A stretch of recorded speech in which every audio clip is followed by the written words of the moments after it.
Welcome to the Homefront Podcast.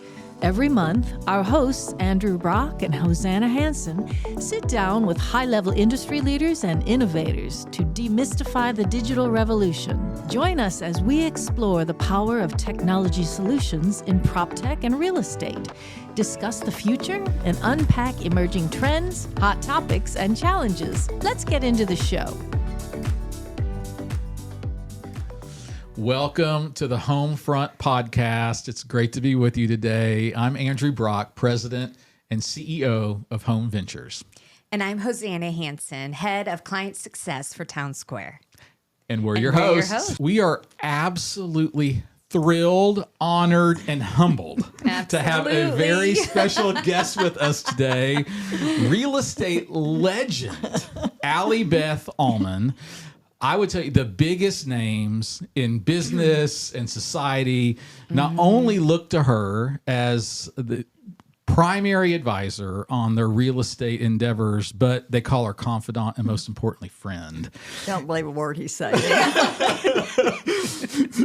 Just a little bit about Allie Beth's background. From being named Dallas County's top producer for 3 consecutive years, to running a multi-billion-dollar business, Allie Beth's focus on customer satisfaction and relationships have been the driving force behind her success over the past 30 years. You may have seen her featured in multiple publications, including Texas Monthly, Dallas Business Journal, the Dallas Morning News, and on the cover of DCEO magazine, who dubbed her the Property Queen. And today, while we're recording, it just happens to be International Women's Day. And just recently, Allie Beth was named by the Dallas Business Journal. She received the Women in Business Lifetime Achievement Award. I can't tell you how thrilled we are to have you with us today. Thank you so much for coming. Well, you have a wonderful organization here, and you have a wonderful man at the top. And so I'm not surprised you've been this successful. And trickles all the way down, and I can see it's also in all the technology here. Oh my gosh, thank you so much. Allie Beth, we just want to have a conversation. That sounds great. We're just sitting around on Sunday afternoon, just visiting, if that works. That's just fine with me. I thought we would start by just having you tell your story. How did you get started in real estate? Well, I had...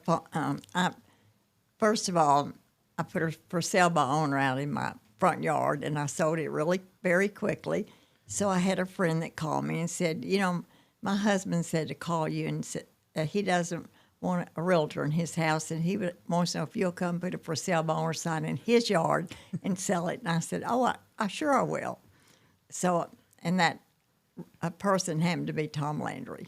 Oh my gosh. And so I Whoa. What a way to start. And I'd met his wife. They can't move to Dallas about the same time that I moved to Dallas. And so she and I were in the same sorority. And so we both went to that meeting. And we were both the first time we'd been there. And so we sat by each other. Huh. And at the end of the meeting, we exchanged phone numbers. And basically, we just became instant friends. So my husband said to me one day, he said, you know, Allie Beth, I think that girl that you become a good friend with, I think her husband is coach of the Dallas Cowboys. And I said, what's the Dallas Cowboys?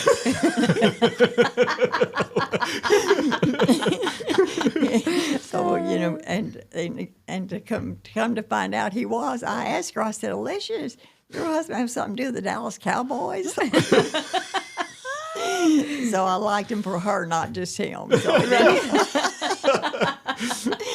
So anyway, I went over and put a for sale by owner sign in their house. And I went down at the title company and picked up some contracts because you have to keep in mind I wasn't a realtor. Come to find out. So I went over there and I roped off. There were 3 trophy ball. Oh wow. His trophies for winning the Super Bowl. 3 Super Bowl trophies in his house in one room. Oh my word! And so I took a thing and roped it off, and had do not cross. A lady stand by that, and so I put the door opened and lots of people started coming. Of course, they walked down that, and they'd say, "Whose house is this? Whose house is this?" Well, anyway, but 2 of them wanted it. And I said, "Well, y'all, here's a form, here's a contract. Y'all need to go fill it out." I didn't know how to fill it out, so I couldn't help them figure it out. I'm just hosting this party. So I said, "Y'all go in here and one go in here and just fill out these blanks." And they did. They did what I said. And so they came home and they had lost. It was the Washington Redskin game. Well, back there, that was the very worst rival of the whole time. Absolutely, yes. And guess they didn't win. So he was a man of few words anyway. And so he walked in and I said, "Well, I'm sorry you didn't win, but I did. I got 2 offers." He said, "Do 2?" I said, "Uh-huh, 2." And he said, "Well, which one do you like the best?" And I said, "Well, I think I like this couple better." And he said, "Well, give it to me." And he just signed it. He didn't even read it. Oh, my gosh. Okay. So that's how I started. Oh, my gosh. That's unbelievable. So Alicia just stayed on me, said, "Allie Beth, now you've got a knack for this, that you need to do this, and so you need to go get your license." But before I got my license, another friend called me to go put a for sale by owner sign. I did that, and I sold it. But anyway, so I studied to get my license. She just stayed on me. She was wonderful. She was basically in the end my mentor because she was quite a bit older than I was, but we just liked each other. Yes. And so when I finally went to get my license, I failed. Took my test and I failed. And so Oh, no. You're like, "Well, it doesn't matter. I've been doing it without it for so long already." So then I got a tutor, and then I went back, and I passed. So that was kind of the beginning. And so I was sitting at my desk, and I got a phone call from a person I'd met at an open house. And he said, "Allie Beth, I want to go into commercial real estate. Would you help me? Do you have any recommendations?" I said, "Sure, come on over, and I'll give you a list." So he came over, and he sat down, and I said, "But first of all, would you help me answer this phone?" And so the phone rang all the time, and so he never left. I never gave him a list. I said, "You better come back tomorrow. I need you to stay here and help me." So he came back, and he was opened my doors. He was my first agent for sale. And he's still with me today. Oh, my gosh. My word. Wow. So immediately you started to turn this into a business, not just you, but you were assembling a team. Right, I was unknowingly. Wow. It just helped. It just worked that way. And then when I opened my own office, and my husband was always so helpful because he was in PR and public relations, so he got my sign for me. I said, "I have to have a sign. I think I have to have a sign. I think I have to have it." We worked out of my garage. I opened my office out of my garage. Oh, my gosh. And so it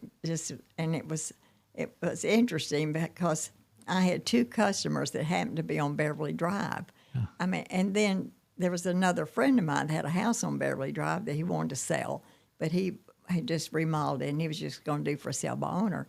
I said, "Well, why don't you let me put my sign up and you can have the customers?" Because I could have 3 signs on Beverly Drive. Oh, wow. Well, everybody thought I owned Highland Park because they had I only had 3 signs and they're all together.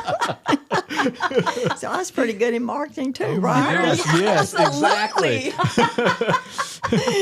Wow.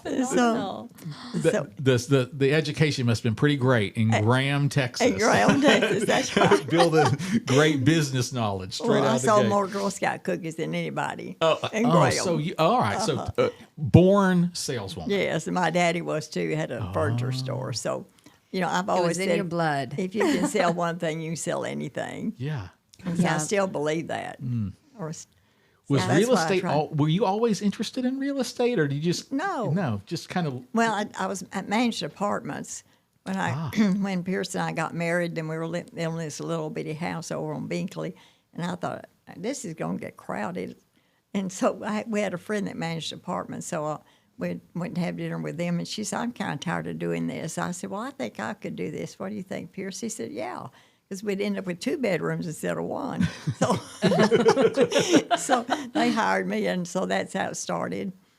And then one day, 2 men knocked on my door, and they said they wanted to see the apartments, and so I said, fine. So I shouldn't have taken them around here, 2 men. I didn't know who they were. And I just went with them these vacant apartments, and when I came back, I said, well, do you want one? And they said, no, but we want to hire you. Wow. He was there shopping for a manager to manage his apartments. Wow. That's unbelievable. You never know who You you're don't. encountering. That's or right. All your interactions. So you have to be nice to everybody. Moral of the story. Absolutely. And don't burn a bridge. I always tell my agents, y'all, Don't do it. don't get yeah. upset with them. You know, they'll be buying another house. Don't let this burn your bridge with them. You know, you'll be sorry. And I'm a Right. big believer in that. You've really built a business one relationship at a time. It is, totally. I'm big on relationships. Well, that's what it's all about. Remember, I don't have any cookies to sell. I don't have, we're not something that you put in a Right. shelf and it sells Yes. itself. You know, all I have are these bodies. Yes. Mm-hmm. You're So- selling an experience. You're selling service. That's right. Yeah. And honesty. Do it right, and even if you lose money, you don't compromise on what's right and wrong. Now, and that is right, because once you ever ruin your reputation, you can never get it back. Yes. Yeah. That's exactly right. That is so true. Now, Allie Beth, as your team grew, how did you ensure that your values and your reputation, that your agents also had the same, and that their experience, that they were giving their customers would be something that if they were with you, it'd be the same? Well, I think everything stems from the top, and so they really do kind of implement you. And they knew that if they did something wrong, I'd let them go. It's just not worth it. And also as I hired them, or they came to see me wanting to come with me, I knew what I didn't just take anybody. I took people that I knew were like me and had the same philosophy of life and the same philosophy of work ethic and their background in all different areas of life, family and faith in God and religion and et cetera.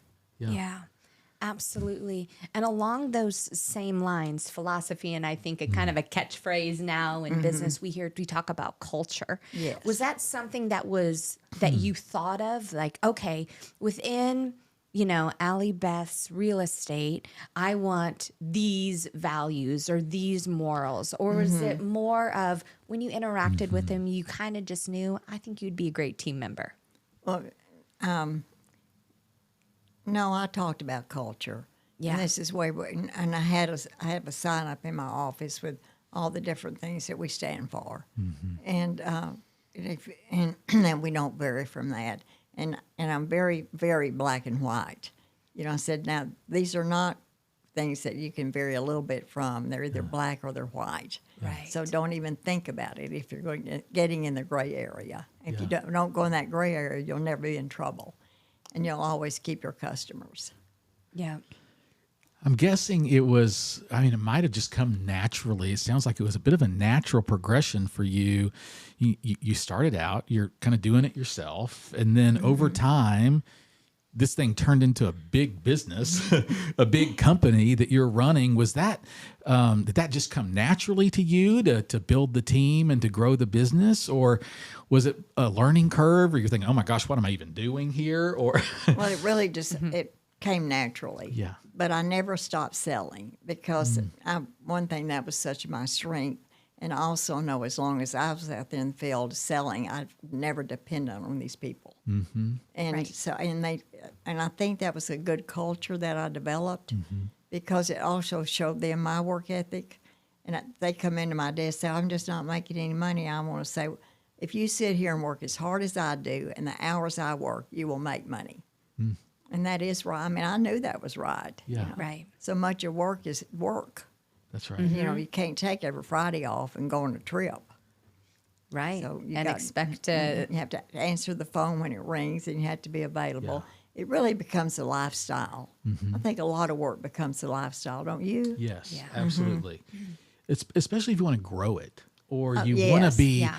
or The you best. you want to lead. You want to Yes. be the best. There's like a inherent competitive nature. Yes, I think to you just have that. win. Yes, Yeah. to be number one. To be number and one. once you're number one, that's lonely up there at the very top. Yeah. But I wanted to always stay number one, and so I never got carried. Once I'd get some recognition, I never dwelled on that because I had, tomorrow's another day. Right. And you just can't let up and think that's going to last because it won't. No. You have to stay on it and keep it every day and in your thought and sleep with ideas and work the contracts in your sleep. Right. Wake Yes, up with. exactly. Speaking of those milestones, though, was there early on in your career where there was a certain customer or a certain deal and you thought, oh my gosh, here we go. Like we've hit something big. One interesting sale was when I sold Jerry Jones his house. Oh, wow. And every time I kind of finished one of these things, I thought, milestone, I thought, well, it's time for me to retire. It's time for me to quit. That was enough. That was exhausting. And so he actually called me to look at, and he didn't have his wife with him. He looked at himself, and because she wanted another house out north. And so he called me, and he said, I'm going to buy this house and want to put an offer in. Well, anyway, so he was busy going out and see the players and all this. And so I was talking to him on the phone, and he wanted a so-and-so. And he said, what? El Paso, and hung up the phone on me. And I called back. And I said, I wasn't finished. Goodbye. I told his secretary, who was with him forever, I said, listen, I wasn't finished. He said, well, he's gone out with the team. I said, well, I can't help it, but I need you to have him call me back. Yeah. And so he came back and called me back. And I said, well, what does El Paso mean? And he said, that means adios, goodbye. I said, well, I didn't know that. But I said, I wasn't finished, and we can make this deal work if you'll work with me. And you know what? We worked it out, and he got the house he wanted, and she ended up being, and so he drove her. He said, now listen, I'm going to drive through the circle where this house is, and got Jean with me, and I'm going to tell her that we're just going to drive in the drive and look around. I want you to be there with balloons and everything and celebrate. Oh, wow. And open the door, and you tell her I bought this house. Oh, no, you had to break the news. Oh, no. And did you have a relationship with her already? Did you know her very well? Not real well. Surprise. And that's what he did. And so his kids were inside, and so she opens the door, and she said, Allie Beth, has he bought this house? I said, I think so. And I thought you could see in her eyes that he was going to pay for it one way or the other. So anyway, it turned out to be fun, and she remodeled it, and she's still there, and she loves it. And you think, that was her idea, which is great. Yes. And as a result, I've sold all the kids their houses. And, Oh, wow. So I've actually, I think I've made 7 or 8 transactions, and he's referred great people to me, like Randall Stevenson, CEO of AT&T. Yes, But absolutely. anyway, see, it's all just relationships. Yes. Speaking of referrals, one day you were referred to a special government leader, and you got a very unusual phone call. Do you want to tell us about that? Well, one day I picked up the phone, and they said, this is the White House calling. And I said, who is this? Is this a prank call? I'm not falling for it. This isn't funny. Who is it? I said, no, I'm sorry, Allie Beth. This is the White House calling. And Laura Bush would like to talk to you, but she wanted me to call and see what would be a good time for her to call you. Wow. Which I thought was such a nice way to say So something. respectful. So respectful. Yes. And I said, well, I looked at it and I thought, well, 3 o'clock. And so they said yes, and then we'll be calling you at 3 o'clock on this number. I said, let me give you my cell phone number.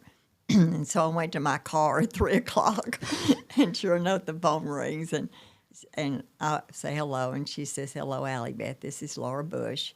And he said, to the contrary, as you know, we're moving to Dallas, and they act like I'm working with a realtor, but I'm not working with a realtor, and I want you to be my realtor. Wow. Oh, my How did you feel when word. she said that? Oh, I said, well, I would love it. Wow. Absolutely, yeah. And so, of course, he never saw the house because he couldn't come. But anyway, she had a really good friend, Debbie Francis, that she and I went around and looked at houses, and we had more fun finding her the right house. Aww. And we became great friends, Debbie and I, and Laura also. So we one day I went over to a listing in the excuse me, let me Oh, direct. yes, please, absolutely. For those of you watching, Allie Beth's company name is right there on her Tumblr. Don't miss it. Allie Beth Allman and Associates. You can check her out at alliebeth.com. So I went over I was called to see this listing, and so I went over, and I walked in the door, and I knew it was perfect for them, perfect. And I thought, how am I going to handle this? Because nobody knew I was working with her. And when we go see something, I would just tell them I had somebody that was high profile, and that everybody'd have to leave the house, including the housekeepers, everybody. And if they didn't feel comfortable with it, then I wouldn't show it. It's okay. Well, everybody left every house. And, Oh, wow. But people thought I was working with Oprah Winfrey. One of them did. Somebody did. So it was really kept us. I mean, it was amazing how I got away with it. Anyway, when we went to this guy called me to come over and look at his house, I knew it was right. So he said, "Well, what do you think?" And I said, "Well, let's sit down. Let's sit down a minute." Yeah. And I said, "Well, I have something to tell you that I think will work. I'm working with Laura and George Bush to find their house, and this is the perfect house for them. I know they will buy this house." And he said, "Allie Beth, my daddy was a lawyer for the Republican Party." Oh, my gosh. It was meant to be. He said nothing would thrill me more, or my family, my parents, to know this. They bought my house. Wow. I said, "You can't tell your wife." Yeah. So he said, "Okay." And they had 3 girls. It'd be all over school by the next morning. Yes. Right. Yeah. So anyway, so I called the White House and talked to Laura and told her that. This is Allie Beth calling for Laura Bush. And I just have a few minutes. So she came down the next day and walked through it, and she said, "This is it." So we went over to Debbie's house and made a phone call to the president, and she said, she said, "George, I found the house. I want the house." He said, "Okay, let's buy it. Let's do it right now." And so we negotiated the contract verbally with him on the phone. Oh, my gosh. Yes. And I told him the price. He said, "I'll pay the price. What's possession? That's fine." You know, everything was just fine. Yes. And so I was calling the seller on the other side, and he said, "That's fine, that's fine." And we worked it out verbally. Wow. Between the two of them on the telephone. That had to be a super complicated transaction because you're also thinking, too, about the security needs and all the things that I'm sure they gave you a list of things in advance to think about. Well, that's what was so good about this house. It was in a cul-de-sac and at the dead end. And so if somebody got in, they couldn't get out. Yeah. So... Yeah, right into the hands of the Secret Service, I guess. That's right. And 3 or 4 black cars parked in the drive. Yeah. Right, Oh, my gosh. Well, but, we said it earlier. You've built your business one relationship at a time. And even now, you still have a wonderful relationship with them. That's most important to me. I never, the money, I tell my agents, if you'll just build your relationship, the money will come. If you are just for the money, you will never get it. You've got to put the customer first. And I think that's that way almost in any business. Yep. And it does come. If you do a good job, it's going to come. Yes. Yeah. Absolutely. Absolutely. There's one other funny thing about that's cute.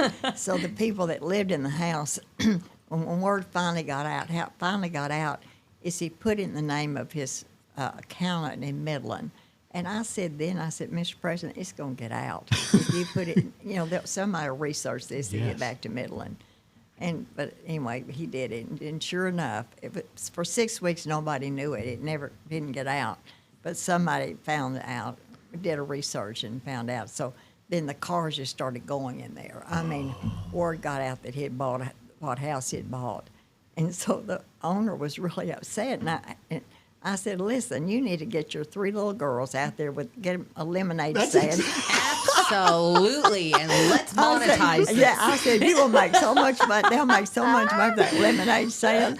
And they made $300 the first day. Call the White House, see if they'll send some cups with the presidential seal on them. Oh, my goodness. Yes. I Oh my love gosh! Always thinking. Lemon to That was always lemonade. They selling. never Literally. complain. You know, you find a solution to every problem. And Yes. That's great. So What a it great worked story. out, and anyway, and I still keep up with the seller. I sold him another house, and he makes his own pickles, and he takes them to the fair, and he wins every year, and he brings me a jar of pickles. Do you even like pickles? I love his pickles. I love his pickles. Spoken like a true saleswoman. His are your favorites. I mean. That's right. Exactly. His are my favorite. Oh, my word. Well, on that same path, I mean, what have been some of your, I don't know, favorite gifts, unique gifts that you've received? From a client, has someone given you something really unique or out of the ordinary as a thank you? You're talking about my. Any gift that a client may have given you as a thank you Well, for I've helping had some them. really nice gifts. I've Yeah. had a Louis Vuitton bag. Oh my gosh. But President Bush did paint a painting of Pierce and gave it to us. And then we were over at dinner there one night. Beautiful. And you just eat in the kitchen. You know, they're just Yeah. normal people. Normal folks. Yeah. Have supper, you know. That's right. That's a West Texas term. We always wanted to go up and see what he's painting because, you know, he's really into this painting. Right. And so he was painting all these cactus and painting them. I said, "Oh, that's West Texas." I said, "Graham, that looks just like Graham." And I said, "I like this one." And so Laura said, "Just take it." Okay, so what I heard is you just stole something from So the president. So he said, he tells to this day, "You stole that painting. You stole that painting. I saw you take it out." Well, you got past the Secret Service, which is good. You figured out the escape So, route. but he did sign the back of it for me. Oh, that's fantastic. That's wonderful. That's love wonderful. He's real funny, so funny. Yeah. And Jenna's just like him. Oh you my watch gosh, what her on personality. TV. Yes, they're just exactly alike. So, Allie Beth, you talk about relationships and how you've been referred so many times to children and relatives and friends. Now, the real estate market, as you know, it goes through these cycles, right, of up and down times, and so. You know, we have a lot of folks who are business owners listening today, who small to medium-sized business owners, and some of their businesses are tied to the real estate market, and this might be kind of their first downturn they might be walking through. And in a downturn, you know, you have limited funds, limited things to focus on. You've weathered many of these and sold through them. What advice or things would you tell folks to focus on? These are the top two or three things. Stay focused on these items. It's all very simple. You focus on the positive. And when COVID hit, well, all the real estate owners were all gloom and doom. They were just, we're not going to do it. We're in for this for the long haul, and what are we going to do? And I got on we were on that Zoom. And I said, "Y'all better put on your roller skates because we're going to be so busy that you won't know what to do." And that is exactly what happened. We never stopped. We never stopped advertising. We never stopped promoting. And it wasn't long till people were ready to buy a new house because they were there all the time. They found something wrong with that house. And that's all they could do is go out and drive around. Oh, that's a great point. And so I said, and guess what? We had the best year we'd ever had. Wow. And it's just you have to focus on find the positive in whatever it is. And when the downturn comes, then, you know, there's something positive about what you're doing. Like in the real estate business, there's when it's down, the people have to sell, and when it's up, they want to sell and they want to buy. So, but you learn how to handle them differently. You know, people have to sell their house. That's a hard thing, Right. Yes. But you know, there's always somewhere you can put them. That, that if they had a big old house, they didn't really need all that anyway. Yes. So, I said, I think you'll be just as happy over here. I know you will. Yeah. And we'll make, so you try to get them to see some positives in it. Just As dwell on well. the positives.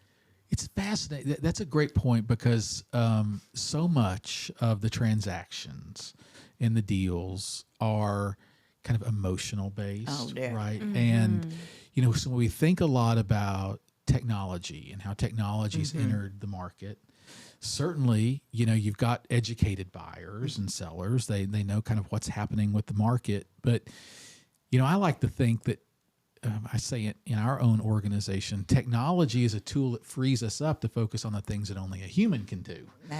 I'm curious to get your thoughts on, the role technology has played and then the handoff from technology to relationship. Well, it's really made my business a lot easier, our business, because they tell you what they want to see.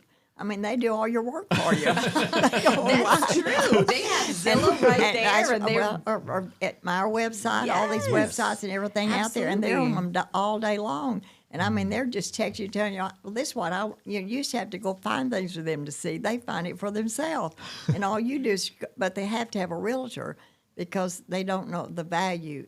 They really, Zillow doesn't have any system of really getting the real value. Sure. They just zero in on the development where everything was built the same. Well, so much of Dallas, the Park Cities in Preston Hollow and Oak Cliff, those were old houses that there was no consistency. And they've been turned over a new house. So they really need us to tell them what the real value is and to show them and say, well, on this, this block is different from this block. But then they'll say, well, I see this house on Zillow or I see this one on your website. What's it like? Yeah. So I love it. It makes my job a lot easier, and they're so helpful. They used to never be helpful at all, the buyer. You had to do it all. So it's made I love technology. Well, I mean, the pace is so fast now, right? I mean, people can see immediately when something's listed, right? And Yes, so, and it'd be interesting to see what's going to happen next because, Right. so many of that have gone down in value so much, not websites, but technology companies. Yes, ma'am. Yes, and so it's interesting to see what's going to happen to Facebook, what's going to happen to, more, all of them I'm talking about. Yes, ma'am. Yeah. Yeah. Because they're changing every day, and it's so hard for them to even keep up. That's Right. right. And their stocks have gone down Yeah. a lot. So, but they're still so rich. right. That's true. Yeah. I have a customer. Once you're a billionaire, it's all relative, I guess. I have a wonderful customer that found it next door. Oh yeah. The next door app. Absolutely. Yes. Yeah. Absolutely. Very popular. Yeah, very popular. Yeah.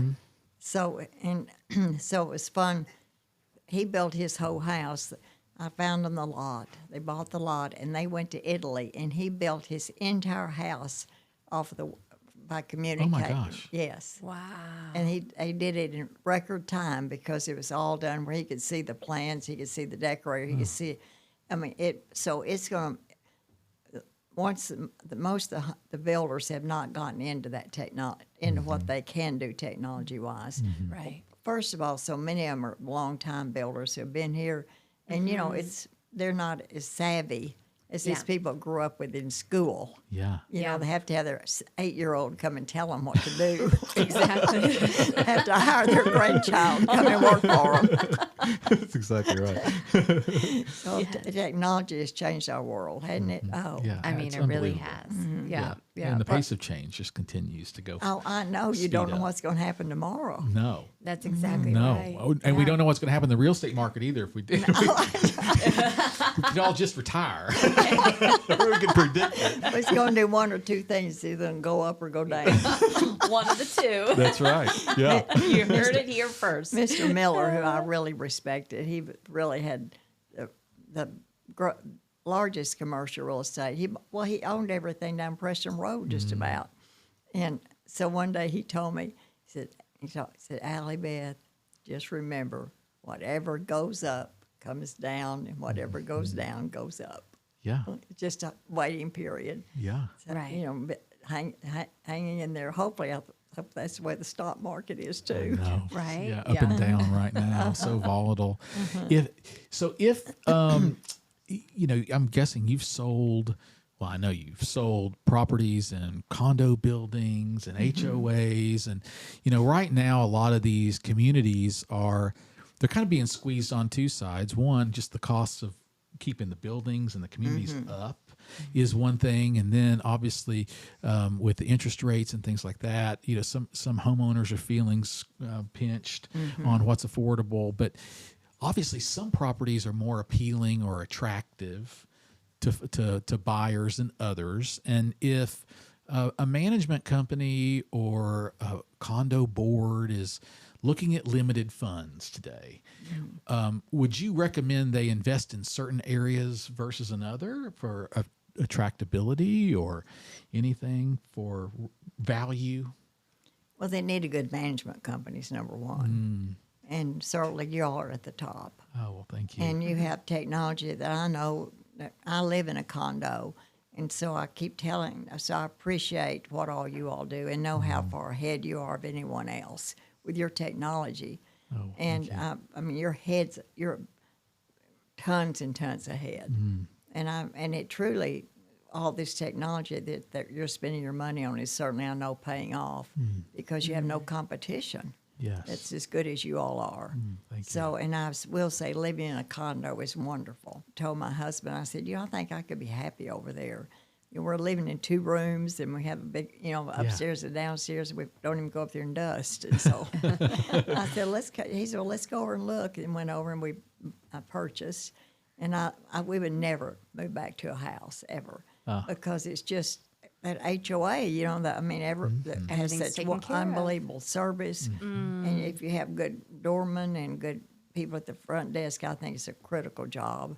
And a good engineer, and just, call down and they're just there, just unbelievable. I mean, you could leave and your mail's there, your cleaning is there, it's all delivered. You don't have to worry about somebody picking up.